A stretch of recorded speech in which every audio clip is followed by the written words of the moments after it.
Hey guys, it's Troy here. I wanted to share with you something that I've done some work on today. This is the Sheaffer Balance that I'd shared here recently on my vintage pen mail day, and I've got it cleaned up. I've got it restored nicely.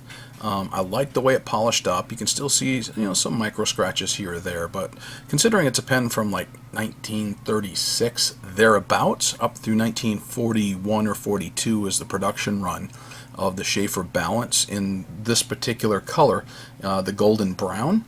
I'd say it's still doing pretty good, and there's some nuances with it, but I got it at a really decent price, and I knew it was going to require some restoration. I knew it was going to require replacing an ink sac, and the way this one worked, I wasn't going to do the ink sac replacement video on this particular pen. I got others that I'm going to do, but wanted to share with you some of what I know and some of what I found.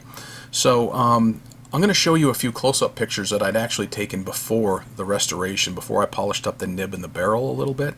So it's not going to look quite as good in the close-ups as it does right now. It actually looks better now. I spent some time on this particular pen.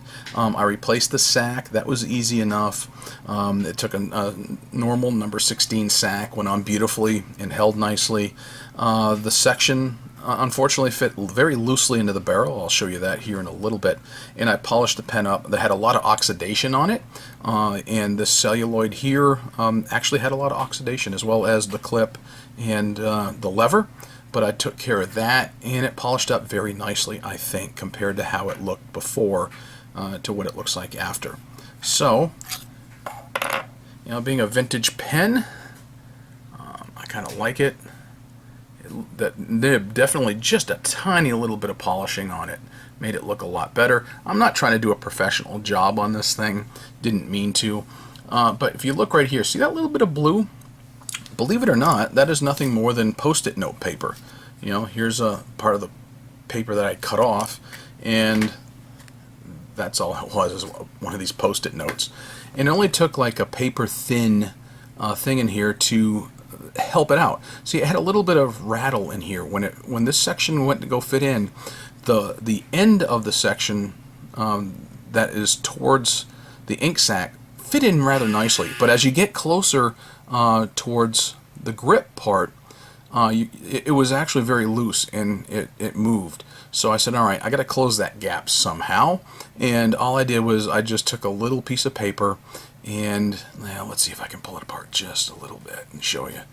See, all it is just a little piece of paper that I wrapped around that, and I put on and then just closed and tried to make it as nice as I could there. So sure, it's not professional. It's for my own personal benefit, my own personal use, so I didn't feel so bad about it. Obviously, if I was doing this and I was a retailer or a seller or a professional restorer, I probably would never have gotten away with that. I would have had to have found a different way of making that happen. But for me, my personal use, not a problem. And I'm really, really happy. I'm not usually in like, much less in love with brown pens, because I don't particularly care for them. But there it is, right there. It's actually a brown that I kind of like. So, it's not a bad length of pen. It's just over 6 inches when you post it, and it's actually fairly comfortable to hold. It writes fairly well. This particular pen here, however, it does not have a flexible nib. It's actually fairly stiff, and I didn't find any markings on the nib itself that would indicate what firmness of the nib it was. There were some numbers on it, and I did try to track those down to see what codes were on a Sheaffer Lifetime nib, but I really couldn't find anything for the Sheaffer Lifetime. I found for the Triumph, but this had a bunch of a B and a bunch of numbers after it. Could not find out what it was.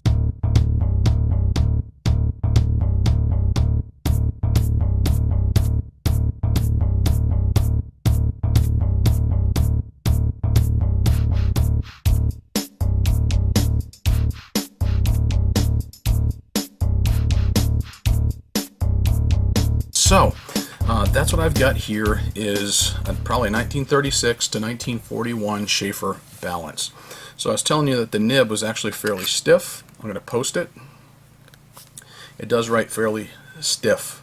So let's go ahead and just give a quick writing sample. A Sheaffer This is a Balance, circa, let's see, between 1936 up to 1942. 42 is with the end of life, and when they stopped making the Sheaffer Balance, and they kind of moved into Triumph, and it was essentially World War II, which really hurt production on that as well. So, you know, you don't have a tremendous amount of line variation. Like I said, it's a fairly stiff nib.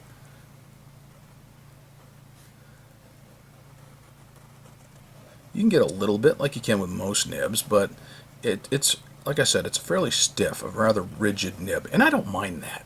I'll be honest with you, people who go nuts over flexible nibs, me not so much. I like flexible. I like them stiff too. So, you know, I can go either way. But it writes nicely. It writes fairly smooth. I didn't have to do any nib work to this thing.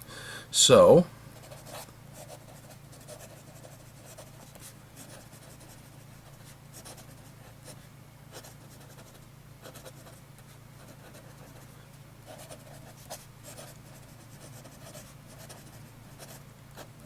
see, not bad.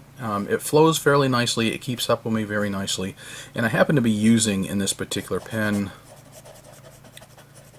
Waterman Mysterious.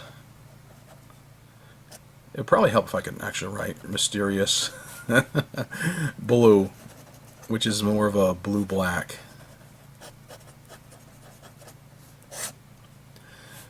And, you know, this is the one, like I showed you, just within the last week that I had received in the mail. I knew it was going to need a little bit of restoration, and I had a few spare moments today during my lunch break, so I went ahead and worked on it. So I now have a nice working Sheaffer Balance within my collection. I can't complain about it whatsoever. At least I overcame that little bit of gap and a little bit of rattle. So there you go. Cleaned up nicely, and actually writes fairly nicely, and I got it at an excellent price. So I do like vintage pens. I don't have to have brand new pens. I'm not gaga over vintage, but I can tell you this. I've been buying vintage more and more here lately, just because I have a growing appreciation for the pens that came out previous. I can tell you this. I've got one in the mail system right now that is over 100 years old, on its way to me, newly restored, and I've got another nice pen, probably from the 1920s, that's also a lever filler that was sold by Sears and Roebuck. So, you know, vintage pens are more on the way. Alright, thanks for watching.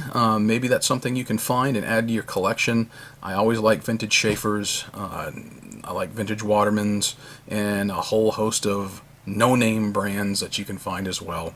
My Sheaffer Balance, circa 1936 to 1942.